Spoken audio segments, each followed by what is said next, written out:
자, 오늘은 누가복음 15장입니다. 다 같이 성경을 열어보겠습니다.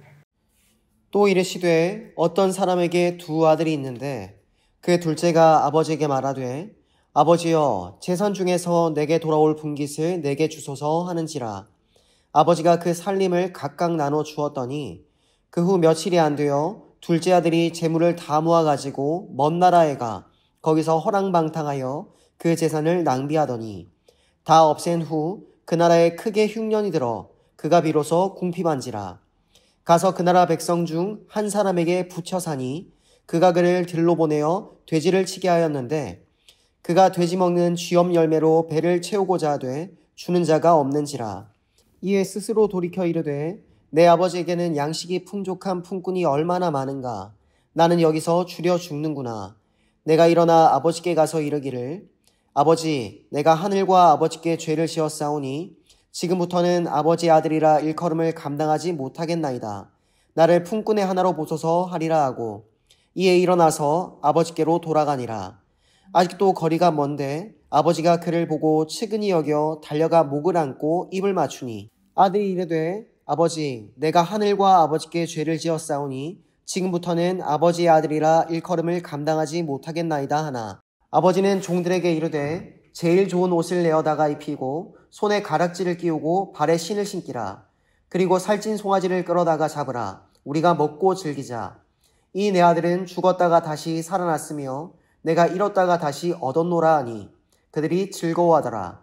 맏아들은 밭에 있다가 돌아와 집에 가까이 왔을 때에 풍악과 춤추는 소리를 듣고 한 종을 불러 이 무슨 일인가 물은데 대답하되 당신의 동생이 돌아왔음에 당신의 아버지가 건강한 그를 다시 맞아들이게 됨으로 인하여 살찐 송아지를 잡았나이다 하니 그가 노하여 들어가고자 하지 아니하거늘 아버지가 나와서 권한대 아버지께 대답하여 이르되 내가 여러 해 아버지를 섬겨 명을 어김이 없거늘 내게는 염소 새끼라도 주어 나와 내 벗으로 즐기게 하신 일이 없더니 아버지의 살림을 창녀들과 함께 삼켜버린 이 아들이 돌아오매 이를 위하여 살찐 송아지를 잡으셨나이다.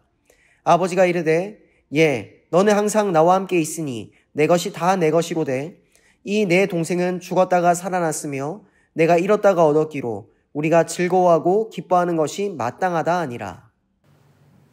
우리가 지난주에 살펴보았던 내용 기억하십니까? 우리가 지난주에 살펴보았던 내용은 하나님께서 우리 인간들을 왜 창조하셨는가 이거였습니다. 하나님께서 사람을 창조하시는 내용을 성경은 어떻게 기록하고 있는지 확인해 보도록 하겠습니다. 창세기 1장 27절, 28절 말씀입니다. 같이 읽어보시죠. 하나님이 자기 형상 곧 하나님의 형상대로 사람을 창조하시되 남자와 여자를 창조하시고 하나님이 그들에게 복을 주시며 하나님이 그들에게 이르시되 생육하고 번성하여 땅을 충만하라 땅을 정복하라 바다의 물고기와 하늘의 새와 땅에 움직이는 모든 생물을 다스리라 하시니라. 하나님께서 사람을 어떻게 창조하셨다고 하십니까? 하나님의 형상을 따라 창조하셨다라고 하십니다. 자, 그런데 여러분, 하나님의 형상으로 창조되었다는 말은 도대체 무슨 말일까요? 형상이라는 말을 잘 이해해 봐야 할 것입니다. 형상이라는 말은 그늘지다라는 말에서 유래되었는데요. 그래서 형상이라는 말에는 그림자라는 의미가 있습니다. 여러분, 그림자 아시죠? 그림자 어떤가요? 우리가 흔히 그림자처럼 따라다닌다 이렇게 말했을 때 이 의미가 무슨 의미인지 아시죠? 그림자는 실체와 연결되어 있어서 그림자는 실체와 떨어질래야 떨어질 수 없는 관계다라는 것입니다. 그러니 우리 사람들이 하나님의 형상으로 창조되었다는 말은 우리 사람들이 하나님의 그림자로 창조되었다는 말이고 우리 사람들은 하나님과 뗄래야 뗄 수 없는 존재로 창조되었다는 의미가 될 것입니다. 자, 그런데 하나님은 사람들을 왜 하나님과 떨어질 수 없는 존재로 창조하신 것입니까? 사랑하셨기 때문이라고 말씀을 드렸습니다. 그러니 이렇게 창조된 사람들이 하나님과 단절되어 버리면 그것으로부터 많은 문제들이 발생한다고 했습니다.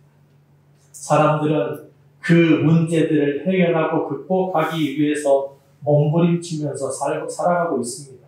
그런데 문제는 대부분의 사람들이 사탄의 미혹에 속아서 그 모든 문제들을 하나님이 아닌 우상을 통해 해결하려고 한다는 것입니다. 왜냐하면 현실 속에서는 실제로는 당장은 여러 우상들이 우리의 문제를 해결해 줄 것처럼 와 닿기 때문인 것입니다.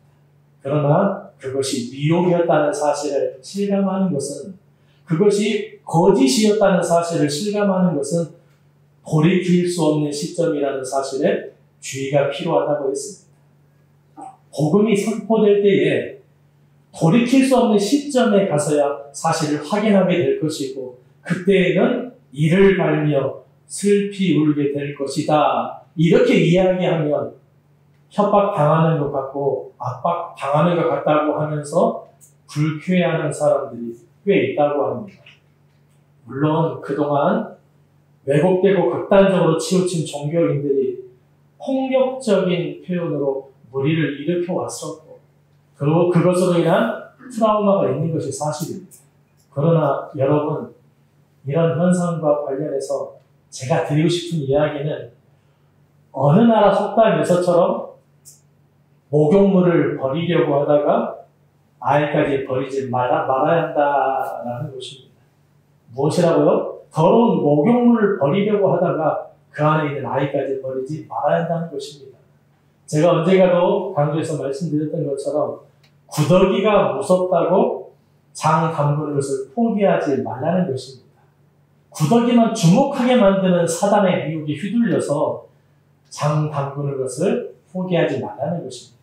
불편한 현상에 가로막혀 본질로 가는 발걸음을 멈추지 말고 불편한 현상을 뚫고 들어가서 본질을 만날 수 있어야 한다는 것입니다. 예를 들어서 밀가루만 먹다가는, 요즘은 수명도 길어졌는데 긴 시간을 환자로 고통스럽게 살아가게 될 것이다 라는 말을 협박이라고 하면서 외면하는 것이 맞을까요? 시간과 돈을 낭비하면서 살다가는 곧 파산하고 말 것이다 라는 말을 협박이라고 하면서 외면하는 것이 맞느냐라는 것입니다. 성경에서는 미혹당하고 있다, 매우 그럴싸하고 매우 매력적인 내용으로 미혹당하고 있는데 그것은 다 거짓이다. 그 거짓으로부터 빠져나오지 못하면 영원한 형벌 속에서 살아가야 한다. 성경이 이러한 선포를 협박이고 압박이라고 하면서 불편한 마음으로 외면해버려서는 안 된다는 것입니다. 여러분, 다음으로 또 사람이 하나님의 형상대로 만들어졌다면 어떠한 상태일까요? 하나님의 형상대로 만들어졌다면 하나님을 닮았겠지요. 그리고 하나님의 속성과 성품이 반영되어 있을 것입니다. 사람은 하나님께서 가장 사랑하는 피조물이기 때문에 하나님의 속성과 성품을 사람에게 가장 많이 반영해서 하나님의 형상대로 창조하셨습니다.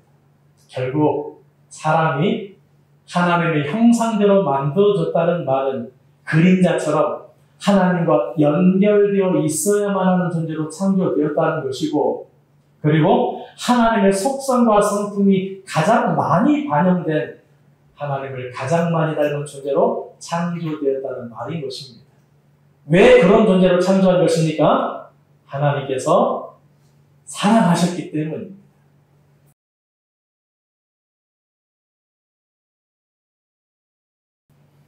근대 이후로 세상에서는 천부인권이라는 말을 익숙하게 사용하고 있는데요. 천부인권, 무슨 의미인가요? 사람은 태어나면서부터 하늘이 부여한 기본권이 있다는 것으로 인간이 최고로 귀하고 존엄하다는 의미입니다. 예를 들어서 사람의 생명을 구하는데 수십억 원의 돈이 들어가야 하는 상황이 발생했다면 어떻게 해야 합니까? 구해야죠. 왜냐하면 사람이 돈보다 귀하고 존엄하기 때문입니다. 그런데 인류가 흔히 이야기하는 이 천부 인권은 인류가 더듬하면서 대략 희미하게 발견한 내용일 뿐입니다. 그 희미한 내용을 성경은 정확하게 밝혀주고 있는데요. 사람이 귀하고 존엄한 이유는 하나님께서 사랑하셔서 하나님의 형상을 따라 만드셨기 때문이라는 것입니다. 사람이 왜 귀하고 존엄하죠? 돈이 많거나 능력이 많으면 귀하고 존엄한 것입니까? 피부색이 백인이거나 성별이 남성이면 귀하고 존엄한 것입니까? 아니면 건강하거나 심성이 착해야 귀하고 존엄할 수 있는 것입니까? 아닙니다. 사람이면 누구나 다, 모두가 다 귀하고 존엄합니다. 왜냐하면 사람은 하나님께서 사랑하셔서 하나님의 형상대로 창조된 존재이기 때문입니다. 자, 우리 창세기 1장 27절 말씀만 눈으로 보시면 하나님께서 하나님의 형상대로 사람을 창조하실 때 남자와 여자를 창조하시고 무슨 말인가요? 남자도 하나님의 형상대로 창조되었고 여자도 하나님의 형상대로 창조되었고 모든 사람이 다 하나님의 형상대로 창조되었다는 말입니다. 모세가 창세기를 기록할 당시에 사람들의 생각이 어떠했냐면 오직 왕만이 신의 아들이라는 생각이 팽배했었습니다. 오직 왕만이 신의 아들이고 신의 형상이라고 하는 생각이 팽배하던 그때에 성경은 왕뿐만 아니라 모든 사람들이 다 하나님의 형상으로 창조되었다라고 선포했던 것입니다. 이것은 그 당시 사람들의 생각 속에서는 도저히 나올 수 없는 생각이었고 매우 파격적인 선포였던 것입니다. 특히 그 당시 여자는 사람의 수에 포함되지도 않았었는데요. 그런데 성경은 이미 창세기 때부터 남자도 여자도 모두 똑같이 하나님의 형상으로 창조되었고 그래서 남자도 여자도 모두 똑같이 귀하고 존엄하다고 선포하고 있는 것입니다.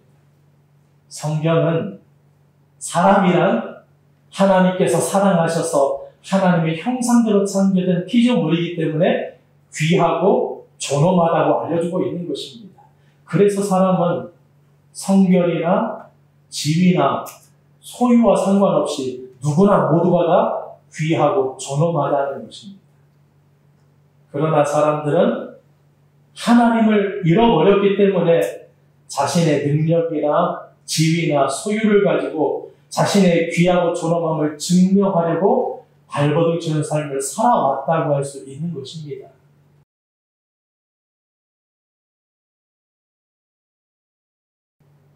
지금까지는 사람을 하나님의 형상으로 창조하셨다고 하는 성경 말씀이 무슨 의미인지를 살펴보면서 우리가 지난주에 살펴보았었던 내용, 하나님께서 사람을 왜 창조하셨는지, 사람의 창조 본래의 모습은 어떠한 것인지에 대해서 재새김질해 보았습니다.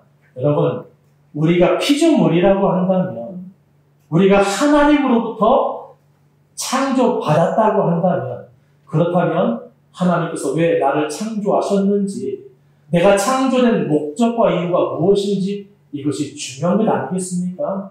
그런데 우리는 계속해서 그것이 무엇이라고 확인하고 있습니까? 사람이란 하나님과의 사랑의 관계 속에서 연합된 존재로 창조되었다는 것입니다. 그런데 하나님과 단절되어버린 것이 문제였습니다. 그러니 그 단절되고 깨어진 관계를 회복하고 사랑을 회복하는 일이 본질이라는 사실입니다. 그러므로 우리의 삶의 목적도, 삶의 방향도, 그리고 삶의 의미와 가치도 여기서부터 찾아야 한다는 것입니다. 이것은 내 마음에 들고 안 들고의 문제가 아니라 그냥 창조하신 하나님께서 성경을 통해서 선포하고 계시는 사실입니다. 자, 오늘 본문 누가복음 15장을 우리가 살펴보았었는데요. 아버지가 나오죠. 이 아버지는 어떤 아버지였습니까? 집 나간 아들을 계속해서 기다리면서 집 밖을 바라보며 그렇게 살던 아버지였습니다. 그러다 멀리서 돌아오는 아들이 보이자 달려가서 목을 끌어안고 입을 맞추던 아버지였습니다. 그러나 이 아버지의 아들들은 어떠했습니까? 첫째 아들이나 둘째 아들이나 두 아들 모두가 다 그런 아버지의 사랑을 전혀 알지 못했다는 것입니다. 둘째 아들이 생각한 행복은 무엇이었습니까? 이 둘째 아들은 아버지의 사랑 속에서 살아갈 때 행복할 수 있다고 생각하지를 않았습니다. 둘째 아들은 자신이 행복하게 살 수 있는 것은 아버지가 아니라 아버지가 자신에게 줄 재산이라고 생각했던 것입니다. 그리고 아버지를 떠나서 자기 마음대로 자유롭게 살아가는 것이 행복할 수 있다고 생각했던 것입니다. 그래서 아버지가 준 재산을 가지고 아버지를 떠나 집을 나가버린 것입니다. 또 첫째 아들은 어떠했습니까? 첫째 아들은 집을 나가거나 하지는 않고 아버지의 집에서 열심히 일을 하면서 아버지와 함께 살았지만 그러나 그 아들 역시 아버지의 사랑을 조금도 알지 못했습니다. 그래서 아버지가 집 나갔다가 돌아온 둘째 아들을 환대하는 것을 보고 아버지가 자신에게만은 야박하고 인색하다고 하면서 불평불만을 하고 있는 것입니다. 만약에 둘째가 아니라 첫째가 집을 나갔다가 돌아왔다면 아버지는 어떻게 하였겠습니까? 둘째 아들을 환대했던 것처럼 첫째에게도 똑같이 했을 것입니다. 아버지는 둘째뿐만 아니라 첫째도 똑같은 사랑으로 사랑하는 아버지였는데 그러나 첫째 아들은 그것을 알지 못했기 때문에 아버지에게 심히 불평하고 불만하였던 것입니다. 여러분, 누가복음 15장에 등장하는 두 아들의 모습에서 우리들의 모습이 보이지는 않으시는가요?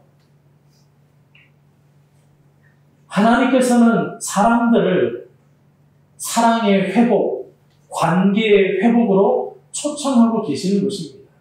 하나님께서 저와 여러분을 구별하시고 부르시고 이 자리에 세우신 이유가 무엇입니까? 사랑의 관계를 회복하자는 것입니다. 그런데 안고 없는 찐빵과 같은 신앙생활을 하는 사람들이 많이 있는 것 같습니다. 예배는 빠지지 않고 봉사도 많이 하지만 그러나 하나님과의 관계는 몸이 건조한 종교인들이 많이 있습니다. 그저 하나님을 인식적으로 알아가는 것에만 만족을 느끼는 잘못된 신앙인들이 많이 있습니다. 하나님께서 살아 계신다는 것까지는 알겠는데 그런데 아무리 시간이 흘러가도 도무지 거기에서 한 발자국도 진전되지 않는 그런 종교인들이 많다는 것입니다. 다시 반복해서 말씀드립니다. 하나님께서는 사람들을 사랑의 대상, 관계의 대상, 연합의 대상으로 창조하셨기 때문에 그 관계가 깨어지고 단절된 지금 하나님께서는 사람들을 사랑의 회복, 관계의 회복으로 초청하고 계신다는 것입니다. 하나님께서 저와 여러분을 구별하시고 부르셔서 이 자리에 세우신 이유가 무엇이라고 했습니까? 바로 사랑의 관계를 회복하자는 것입니다. 그러므로 우리들의 신앙은 하나님과의 사랑의 관계를 향해서 그 방향과 자세가 정확해야 할 것입니다.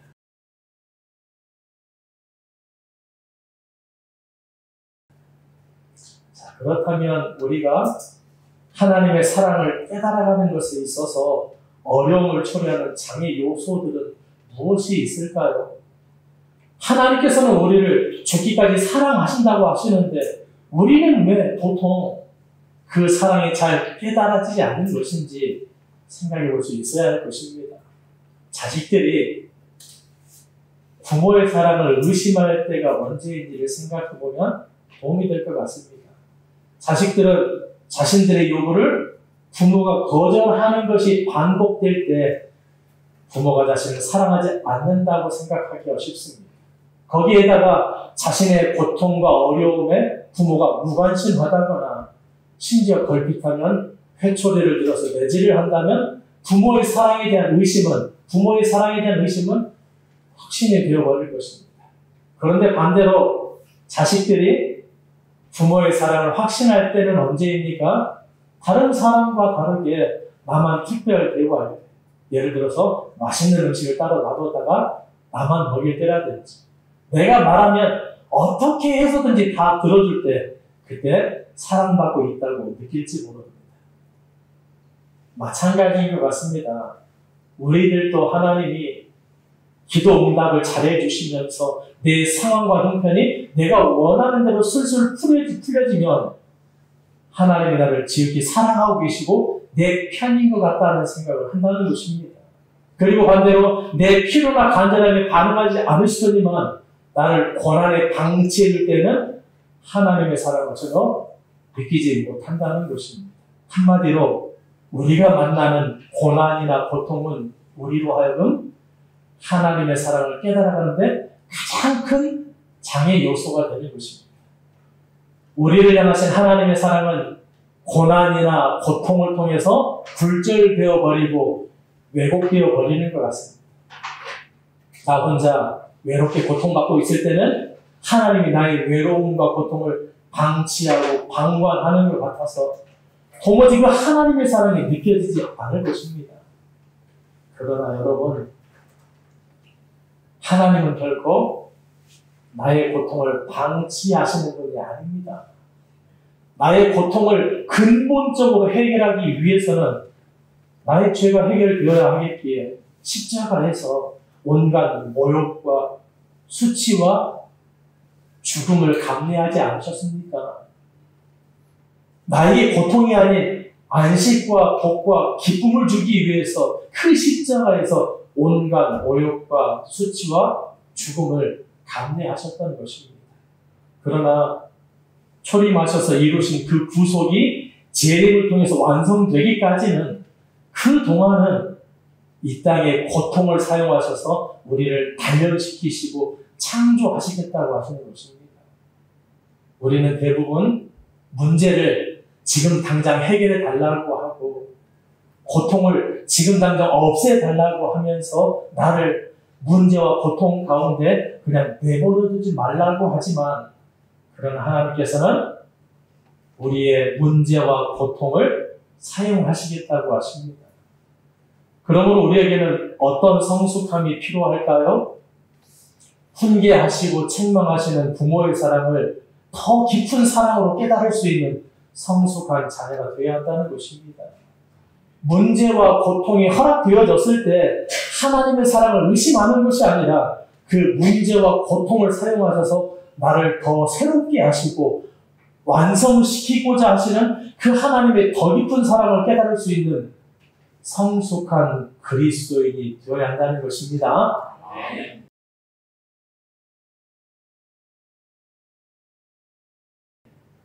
하나님과의 사랑의 관계 회복과 관련해서 한 가지만 더 생각해 보도록 하겠습니다. 요즘 하나님을 인정하기는 하는데 교회 공동체에 속하는 것을 거부하는 사람들이 많다고 들었습니다. 그 사람들이 하나님을 인정하면서도 교회 공동체에 속하는 것을 거부하는 이유는 무엇입니까? 제도적인 교회가 가지고 있는 여러 가지 문제점들 때문인가요?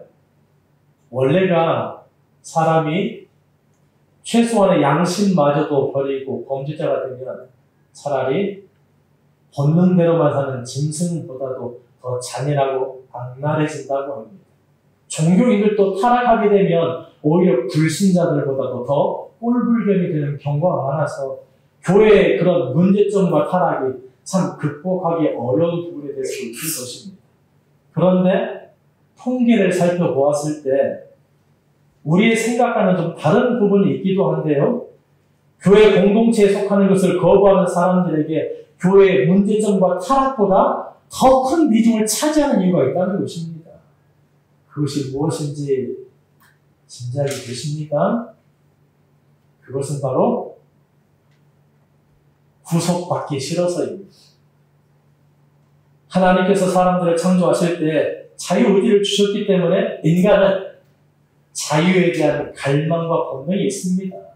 그래서 자유로워지고 싶어하는 것은 당연한 것입니다. 그런데 많은 사람들이 교회 공동체에 속해서 신앙생활을 하게 되면 그 자유가 침해될 것이라고 생각을 한다는 것입니다. 특히 개신교는 어떻습니까? 다른 종교와는 달리 매주 주일마다 예배를 드려야 합니다. 다른 봉사나 섬김과 헌신을 놔두고라도 매주 주일마다 예배를 꼬박꼬박 드려야 한다는 것은 외부에서 보았을 때 매우 답답해 보이기 짝이 없다는 것입니다. 그래서 나는 저렇게 되고 싶지 않다는 마음이 들고, 그래서 가까이 가고 싶지 않다는 마음이 들기도 한다는 것입니다. 심지어는 믿어질까봐, 믿음이 생길까봐 염려가 된다고 하는 사람들도 있습니다. 왜 그런 것입니까? 구속당하게 될까봐 그렇다는 것입니다. 오늘 우리가 읽은 본문에서 둘째 아들이 집을 나간 이유도 무엇이었습니까? 둘째 아들은 행복해지고 싶었고 자유로워지고 싶었을 뿐입니다. 그런데 아버지 집에서는 행복해질 수 없을 것 같았고 아버지 슬하에서는 결코 자유로워질 수 없을 것 같았던 것입니다. 그래서 둘째 아들은 자기 마음대로 살아보고 싶어서 자유롭고 싶어서 아버지를 떠나 집을 나갔던 것입니다. 무엇을 가지고 나갔습니까? 아버지가 자기 몫으로 정해놓은 재산을 가지고 나갔지요. 그 재산은 자기의 몫이기는 했지만 결국은 아버지의 것으로 아버지가 주신 것 아닙니까? 그런데 둘째 아들은 아버지는 필요 없고 아버지가 자기 몫으로 자기에게 준 그 재산만 가지고 있으면 얼마든지 행복하고 자유롭게 살 수 있을 것이라고 생각을 했던 것입니다. 우리들도 그렇지 않습니까? 하나님은 필요 없고 하나님께서 나에게 주신 은사와 능력과 은혜만 가지고 하나님을 떠나서 내 마음대로 자유롭게 살고 싶어하는 마음이 있지 않습니까? 그렇게 야심차게 아버지의 집을 떠난 둘째 아들은 결국 어떻게 되었습니까? 결국은 다시 아버지의 집으로 돌아왔는데요. 왜죠? 아버지 밖에서 누릴 수 있다고 생각한 자유와 행복은 진정한 자유가 아니었다는 것을 깨달았기 때문이었습니다. 여러분, 둘째 아들이 집을 떠나서 실패한 이유가 무엇이었습니까? 나쁜 친구들을 만났기 때문이었습니까? 흉년이 들었기 때문이었습니까? 아니면 둘째 아들의 삶의 태도가 방탕하기 때문이었습니까? 사탄은 집 떠난 둘째 아들이 비참한 삶을 살아가야 했던 이유가, 비참한 삶을 살아가야 했던 이유가 나쁜 친구들이나 흉년이나 둘째 아들의 삶의 태도 때문이라고 하면서 그것만 개선되면 얼마든지 아버지의 품을 떠나서도 자유롭고 행복할 수 있다고 미혹합니다. 그러나 다행스럽게도 둘째 아들은 아버지가 없는 곳에서는 아무런 희망이 없다는 것을 깨달았습니다. 그리고 자신이 생각한 자유가 진정한 자유가 아니고 자신이 생각한 행복이 진정한 행복이 아니었다는 것을 깨닫고 아버지 집으로 돌아가기로 결정할 수 있었던 것입니다. 여러분, 구속도 구속 나름인데요. 모든 구속이 반드시나 나쁜 것은 아니고 모든 구속이 다 자유의 반대 개념은 아니다. 이 점에 주목할 수 있기를 바랍니다. 참 자유라고 하는 것은 원칙에 구속당할 때 참으로 자유로워질 수 있다는 사실을 깨달아야 합니다. 도로 위에서는 차들이 교통법규에 구속당할 때 모든 차들이 자유롭고 안전하게 주행할 수 있는 법입니다. 또 운동장에서는 선수들이 경기 규칙에 구속당할 때 모든 선수들이 자유롭고 멋진 경기를 할 수 있는 법입니다. 물론 안전하게 운전하고 싶은 마음이 없는 사람에게는 그 사람에게 교통법규는 그저 성가신 구속일 뿐이겠지요. 멋진 경기를 하고 싶지 않은 사람에게는 그런 사람의 경기 규칙은 그저 속박이고 제한하는 구속일 뿐인 것입니다. 여러분, 사랑이란 무엇입니까? 사랑하면 어떻습니까? 사랑이란 자유롭지만 그 자유를 기꺼이 스스로 제한하고 구속하는 것입니다. 부모가 자녀를 사랑할 때도, 그리고 부부간에 서로 사랑할 때도 자유를 기꺼이 스스로 제한하고 구속합니다. 그러나 자녀 사랑을 전혀 알지 못하는 사람이라면, 부모라는 사람들이 자신의 자유를 제한하면서 살아가는 삶이 얼마나 답답하고 어리석어 보이겠습니까? 사랑하는 이성이나 부부간의 구속 역시 왜 저러나 싶을 것입니다. 그리스도인들은 사랑을 위해서, 안전을 위해서, 참 안식과 복을 위해서 자유를 스스로 기꺼이 제한하는 것입니다. 그런데 사랑이 무엇인지 전혀 알지 못하고 그리스도인들이 누리고 꿈꾸는 안식과 복이 무엇인지를 전혀 알지 못하는 불신자에게는 오직 구속만 보일 것입니다. 어디 불신자들 뿐이겠습니까? 신자라고 하면서도 하나님에 대한 사랑이 희미하고 구원의 감격과 소망이 희미하다면 그 사람에게 신앙이란 그저 구속만 덩그러니 남아있게 될 것입니다. 우리 예수님의 말씀을 들어보도록 할까요? 요한복음 8장 31절 32절 말씀입니다. 그러므로 예수께서 자기를 믿은 유대인들에게 이르시되 너희가 내 말에 거하면 참으로 내 제자가 되고 진리를 알지니 진리가 너희를 자유롭게 하리라. 예수님께서 말씀하십니다. 진리가 너희를 자유롭게 하리라. 진리가 너희를 자유롭게 하리라. 무슨 말입니까? 우리를 참으로 자유롭게 하는 것은 아무런 제한이 없고 아무런 경계선도 없는 그런 자유가 아닙니다. 진리 안에 구속당할 때 참으로 자유로울 수 있다고 하시는 것입니다. 자, 그렇다면 여기서 말하는 진리란 무엇입니까? 성경에 말하는 진리는 1 더하기 1은 2이다. 이것을 말하고 있지 않습니다. 성경이 말하고 있는 진리는 물은 100도씨가 되면 끓는다. 이것을 말하고 있지 않다는 것입니다. 예수님께서 나는 길이고 진리이고 생명이라고 말씀하십니다. 성경은 예수님이 진리라고 하시는 것입니다. 그러니 진리가 우리를 자유롭게 한다는 말은 우리들은 예수님 안에서만 참된 자유를 누릴 수 있다는 말입니다. 둘째 아들이 아버지 집으로 돌아가서 아버지의 슬하에 있을 때에만 비로소 참으로 자유롭고 행복할 수 있다는 것입니다. 그러므로 둘째 아들은 더 자유롭고 더 행복해지기 위해서 집을 나가는 것을 선택할 것이 아니라 아버지의 집에 있으면서 아버지의 사랑을 더 잘 깨닫고 더 잘 누리기 위해서 노력했어야 하는 것이 옳았다는 것입니다. 등과 허리 자세가 비뚤어지고 잘못된 사람이 있다고 가정해 볼게요. 그 사람은 오랫동안 그렇게 살아왔기 때문에 그 잘못된 자세가 아주 익숙하고 편할 것입니다.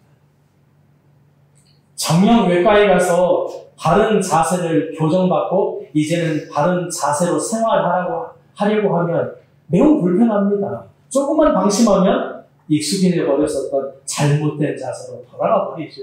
어떻게 해야 합니까? 불편하다고 해서 그냥 익숙한 잘못된 자세로 살아가야 합니까? 아니죠. 잘못된 자세가 아니라 바른 자세가 편안해질 때까지, 바른 자세가 익숙해질 때까지 노력이 필요하다는 것입니다. 죄와 사망의 법 아래서 익숙하고 편안한 것을 자유라고 생각하고 예수님의 품 안에 있는 것을 구속이라고 생각된다면 예수님의 품 안에서 예수님과 동행하는 것이 몸에 익숙하고 편안해질 때까지, 그리고 예수님의 품 안에서 예수님과 동행하는 것이 가장 자유롭게 여겨질 때까지 은혜를 구하면서 노력해야 하는 부분이 있다는 것입니다. 신앙생활이 나의 자유를 구속하고 제한하는 것으로 생각되십니까? 하나님의 사랑이 희미하고 구원의 감격과 소망이 희미하기 때문입니다. 그러니 그럴 때에는 구속과 제한에만 집중하지 말고 하나님의 사랑을 깨달아 누릴 수 있기를 간절히 구하고 기다리시길 바랍니다. 구원의 감격과 소망을 실감하고 경험할 수 있는 쪽으로 해결 방향을 찾는 것이 옳다는 것입니다. 진리 안에서, 진리 대신 예수님 안에서 참 자유를 누리는 이 안에 모든 성도님들이 다 되셨으면 좋겠습니다.